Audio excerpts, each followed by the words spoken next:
before we jump back into this, is that we're going to start talking a little more about the sun today, finish up light and then get into the sun.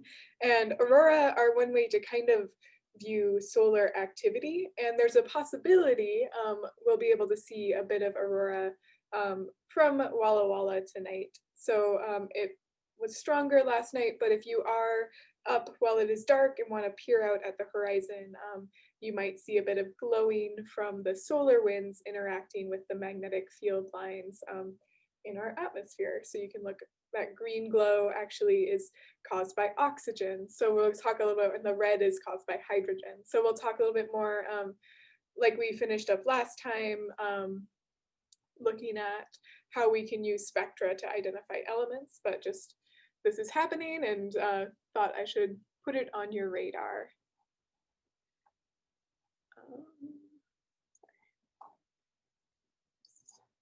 Jump back over. Okay, so my basic plan for today, just so we can all have some idea of what I'm thinking, is that we're going to finish up talking about light, and then there's going to be a little pause for a bit of a reflection on the test and your first badge, and then we'll move into the sun, but we're probably not going to get to the activity I was planning to do today, so that'll get pushed back, but there will be still a place for participation points in this test reflection. So that's kind of what I'm thinking of doing today. So just when we don't get through that activity, I'll change that assignment soon. But yeah, it doesn't mean you aren't participating. It means I overestimated the amount of material I could cover. So just as a bit of an overview, but like I said, we're gonna start by finishing up talking about light. So last week, just to kind of review, you all played with this simulator of a hydrogen atom, just to kind of discuss this a little bit. What this is a hydrogen atom is one proton and one electron, so that's what we're seeing here, one proton and one electron. Every element is going to have different numbers of protons and electrons, and that's going to change the energy separation between these different shells. So you could then move the electrons to different shells. So that's just different energy levels. As it falls down, it radiates energy in the form of light. And depending on which energy levels it's transitioning between, we see different light emitted. It can also absorb light. Hydrogen can absorb light. So when we shot a Lyman alpha photon at it, a UV photon, it absorbed that light. And then when the electron fell back down, it radiated that light, but in a different direction. We also saw it could only absorb and emit really specific colors or wavelengths of light. So when we fired an 8 electron volt photon, 144 nanometer wavelength photon, nothing happened because hydrogen can't absorb that. But if we were looking at different elements, other things might happen. To show this another way, this is another kind of visual of a hydrogen atom, where we can see again we've got our proton and our electron, and we can move the electron to different energy levels and see what type of light would be emitted as the electron fell from one energy level to another. So if it went from the 1, 2, 3, 4th energy level down to the 2nd, it would emit this blue light at a wavelength of 486 nanometers. If it went from the 3rd to the 2nd, we would see that red light. This is the 1.9 electron volts you all shot at your hydrogen atom, and we would see a red light emitted if this energy transition happened. But we can only get, from a hydrogen atom, we can only get these really specific energy transitions. So this is a purple light. You can't put the electron in between these two levels. So we can't get any energy transitions between 2.5 electron volts and 2.8. There's just, hydrogen cannot do that. Other elements might be able to, but hydrogen can't. One more way, I'm going to show one more thing here before I jump back. So I'm going to stop sharing so you can see me hopefully a little bit better.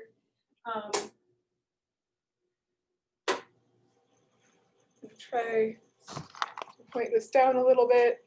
I don't know how well this is going to come through, but these are emission tubes. Sorry, they're a little noisy, so I'm going to try to stand close to y'all. But what we're seeing is those are tubes of gas that I'm heating up, I'm sending electric current through. And as that electric current goes through, they get excited and they start emitting light. So this one here is neon gas. So neon gas had all those red lines that we saw in the end of that activity. So it looks sort of red. This guy over here, this is hydrogen light, hydrogen gas that I'm heating up, I'm exciting. And it looks kind of pinkish purple because it has that red plus the two blue lines. So we're getting kind of a pinkish light. So this would be emission from hot gases.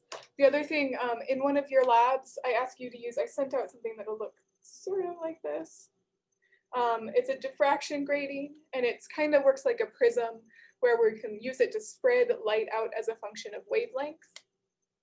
And if you can find some neon lights that are going to be similar to these, they're going to be tubes of gas that we're heating up.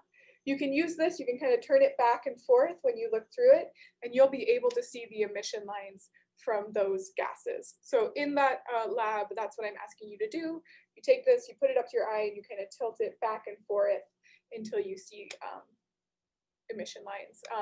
And that is one where I do ask you to go out and find some neon signs. So if you can find like an open sign, they're usually neon. The red is going to be neon. The blue is often argon, I think. So you can see how different elements will emit different spectral lines using this, which should be coming your way.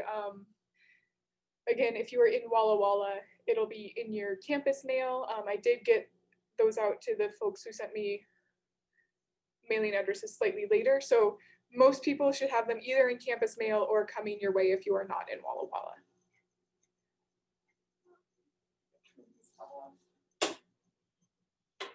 Making sure they don't heat up and cause issues. And I will go back to sharing my screen. Not that one, this one, okay, sorry. So when we look at hot gases, we can figure out what they are by looking at what wavelengths of light are absorbed or emitted. When we look at hot gases, we can figure out what they are by looking at what wavelengths are emitted. So with our hydrogen, we're looking for wavelengths 656, that was that red, 486 is that blue, and then 434 is purple. There are also other wavelengths that get emitted, as you can see. Those are mostly outside of the visible range, so we don't usually see them. So these are all going to be, they're shorter wavelengths, so they're higher energy than we can see. They're ultraviolet when we go down to that first energy level, and then these ones are longer than we can see, so they're actually infrared. So these are the three that I showed you because they're the three that we can see. Any questions so far? Let me reopen the chat.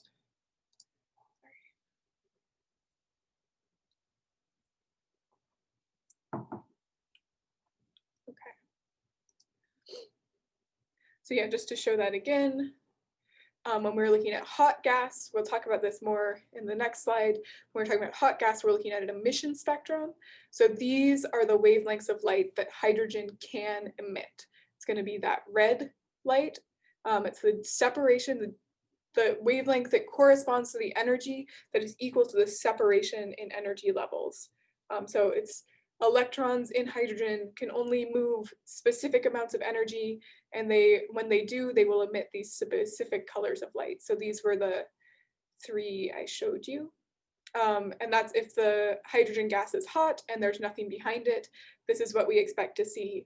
If instead there's hydrogen gas between us and something hot, we'll see something that looks more like this. Where the light from that hot thing is coming through the hydrogen gas, and the hydrogen gas is absorbing some of that light, but only at wavelengths that it can actually absorb. So these really specific, the same wavelengths that we saw it emit. I kind of, at the end of your activity, if you got to it last class, was talking about how each element has a different number of protons and electrons. So every element, because of that, the energy separations between electron shells is different. So each element emits different colors of light. Each emission spectra is going to be unique to that element. So it's like the spectral fingerprint of that element. So if we see these three lines, we know we're looking at hydrogen. If we see this group of lines, we know we're looking at helium, and so on and so forth. But we can do that, and we can, since all of our data is coming to us in the form of light, looking for these specific wavelengths will tell us what something is made out of. So we can use spectra to figure out what gases are in space in a way that we can't actually go out and sample those gases because they're too far away. So far, everything I've said, everything we've talked about has been about emission spectra, which is when we heat up a gas and that gas emits light. So that's what I was showing here. When you see neon lights, you're seeing hot gases emitting light, and we see single lines from that gas. There are two other types of spectra. There's continuous spectra, which is like a rainbow. This would be, you'll never actually see a perfect continuous spectra because in order to see a continuous spectra, you need a perfect black body. And pretty much nothing is going to be a perfect black body. But the idea is those black bodies will emit at every wavelength. The center of the sun is a black body pretty much, but we can't see the center of the sun. We're seeing light from the center moving through the outer layers. So we'll talk about that more as we get into the sun. But if we could see it, we would see this perfect rainbow. The brightness of the different colors would just be determined by the temperature of your black body using Wien's law, which we talked about, which we could find using Wien's law, which we talked about last Thursday. The last kind of spectra that's going to be very important as we talk about stars especially is absorption line spectra. So that's when you have a hot black body like the center of the sun, and in between you and that hot black body, there's a cloud of cooler gas. So it's not necessarily cold gas, it's just cooler than the black body. So the reason this is really important when we talk about stars is because all stars are that really hot black body in their core, but then they have other layers of gases surrounding that core that are cooler than that core. So the photosphere, the outer layers of the sun, act as kind of that cool gas. Even though it's still really hot, it's cooler than the center. So we see absorption lines from that gas as the light from the sun travels through it. And we can use those absorption lines to figure out what is present in the atmosphere of the sun and other stars. So looking for these lines, we can say, that's the spectral signature of neon or something. There must be neon gas in the layers of the star.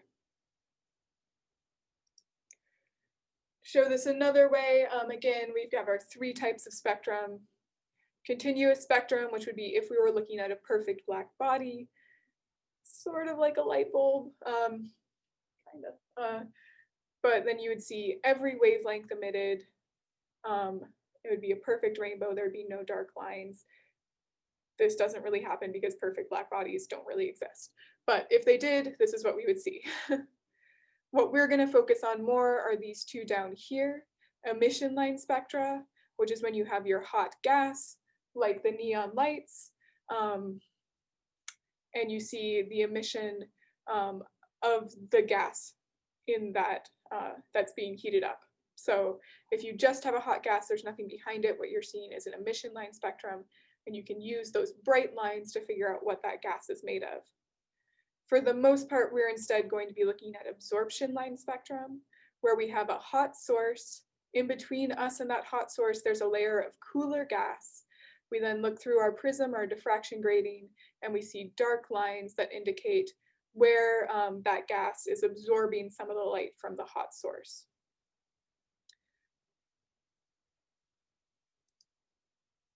So as, again, to kind of illustrate where we would see this, if you're looking at the sun or another star, you have your hot source in the center, the core of the sun. As light travels out through the layers, it travels through cooler material. It's still hot, but it's cooler. The gases in those cooler layers absorb light, and we can measure what wavelengths of light are absorbed to figure out what elements are present in the outer layers of the sun. So this is how we know the composition of stars, is looking at these absorption spectra. And kind of a fun little side story to sneak in here. if you've ever wondered like why helium sounds sort of similar to helios, which is that word for sun. So heliocentric was sun-centered when we talked about models of the solar system. Helium was actually originally discovered in the sun. So astronomers were looking at the solar spectrum and there were some dark lines that didn't match any gases they had seen on Earth. So they noticed there were some absorption lines that didn't match anything they had seen on Earth. And so they called that mystery element helium. Later, we were actually able to find some on Earth by doing helium mining. You actually have to mine helium because once it's in our atmosphere, it'll escape and fly away. It is light enough that it can reach escape velocity fairly easily and zoom out into space. So anytime you have a helium balloon and you pop it, all of that helium flies off and goes into space. And we are actually very slowly running out of helium. So there's a helium shortage, which isn't a huge problem for your birthday balloons. It's not the end of the world if you can't have those. It is kind of a big problem for magnetic resonated imagers. So MRI machines use liquid helium to cool down the magnets that do the imaging. And if we don't have that helium to cool it, we're gonna have to figure out another way of doing that. So maybe a little dose of extra doom and gloom, but helium was initially discovered in the atmosphere of the sun using absorption line spectrum. This is an example of where we might look to see emission line spectrum. Like I said, we won't see a lot of this in our work. This gets a little bit more complicated, but this is the Orion Nebula. So it's a nearby stellar nursery. So if you look in the Orion's belt, so those 3 stars that we can often find, I'm not sure if they're up right now, sorry, I should have checked. But in that belt, there's kind of a little clump of stars, and that's a stellar nursery. So there's a lot of young stars being formed there. And those young stars are surrounded by a lot of hot gas. So if you took your telescope and you put on a diffraction grating like this one, like the ones I sent out, and you looked at how bright the Orion Nebula was as a function of wavelength, so we smeared that light out based on the wavelengths, we would see an emission line spectrum, some bright peaks, specifically mostly at hydrogen emission lines, because there's a lot of hydrogen gas here, which is why we see this pink that corresponds to that red emission line we saw in hydrogen. So this gas is a lot of hydrogen. There's also some oxygen, which is why we see blues. But we can use that emission line spectrum to figure out what gases are present. So this would be an example of where we would look for an emission line spectrum.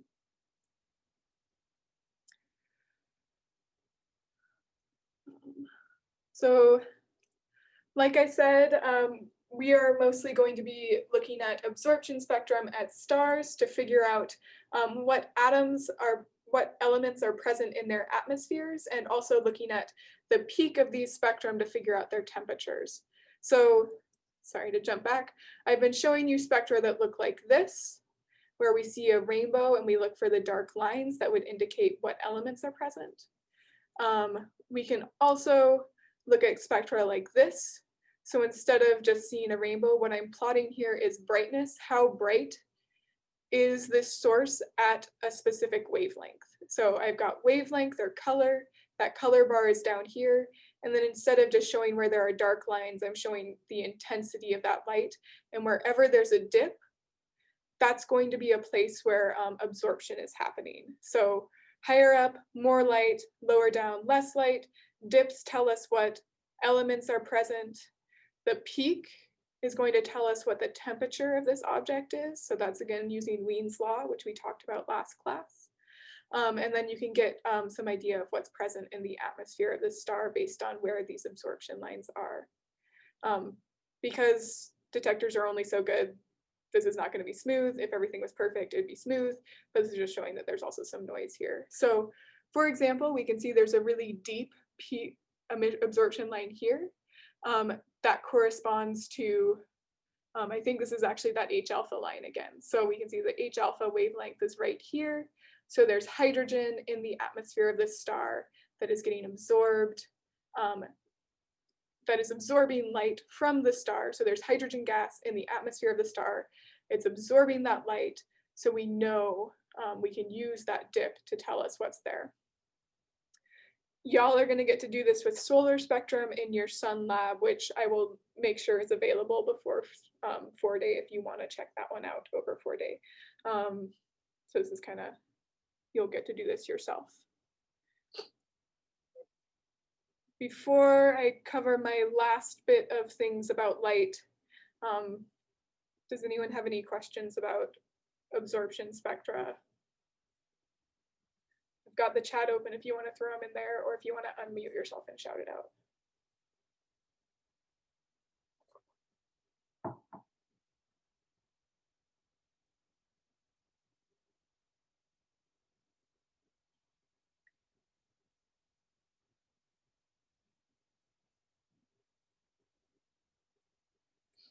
If you're still a little uncertain, you will get to interact with a lot of these throughout the next few weeks, because this is how we get a ton of information about stars, is by really carefully and analyzing these spectra, finding their peaks to find a temperature, looking for these absorption lines to figure out what elements are present. So this is a way where we can figure out what stars are, what they're made of, by looking at their spectra and looking for those dark lines. So the last thing I wanted to really briefly say about light is to define two more terms that we'll be using a bit, and that's flux and luminosity. So flux is the light being put out by a area of this, the light that reaches us from a source. So it's essentially light divided by area of your detector. So that might be your eyes, maybe it's your camera, maybe it's your telescope mirror, but it's just how much of the light are we intercepting. So there's a flux of photons, there's a stream of photons, a stream of light coming out of our source, and there's a light over here. So it's floating down. How much of those photons are going to hit my eyes, whatever we're using to observe it. So that's the flux. It's going to be dependent on temperature of your source. So there's this Stephen-Boltzmann law, says that flux is equal to sigma, which is the Stephen-Boltzmann constant, times temperature to the 4th. Stephen-Boltzmann constant is 5.67 times 10 to the negative 8 watts per meter squared Kelvin to the 4th. So flux is typically measured in watts per meter squared. That's the other thing to say here. So intensity divided by area. When I talk about brightnesses, sometimes I will interchange the word flux. So the brightness of a star is also often called the flux of that star. Luminosity then is the total amount of energy that an object radiates. So the flux was how much energy is going through my detector. The luminosity is all of the energy not divided by area. So that's going to be equal to the flux, that's sigma t to the 4th, times the amount of area the light is traveling through. So area of a sphere at a distance r from that source. So this is just the surface area of a sphere with a radius of r.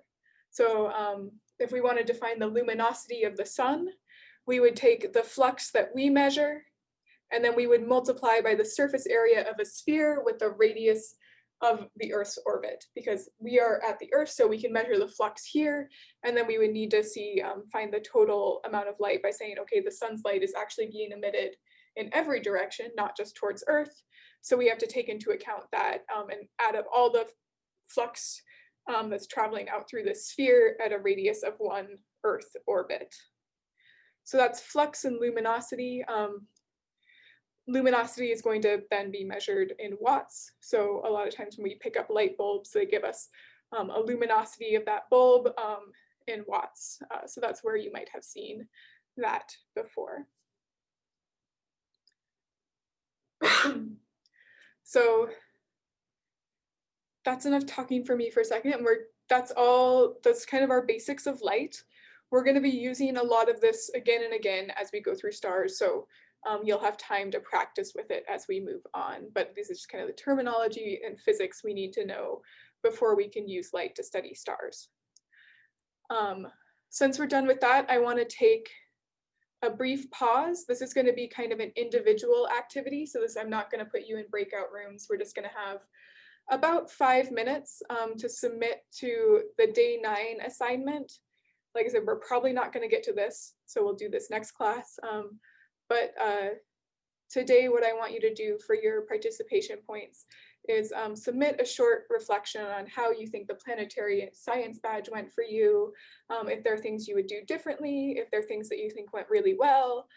So this can be, it doesn't have to be what I want to do better. It could be, I did more homework than I needed to. I earned too many points there. Next class, I'm going to do fewer homework assignments. Or it could be, I was confused about the homework and I want to try to do more of the biography and podcast article assignments this time. So whatever you want to say, I just want to see how you're doing. So let's take about 5 minutes for you to reflect on that, and then we'll start talking about the sun.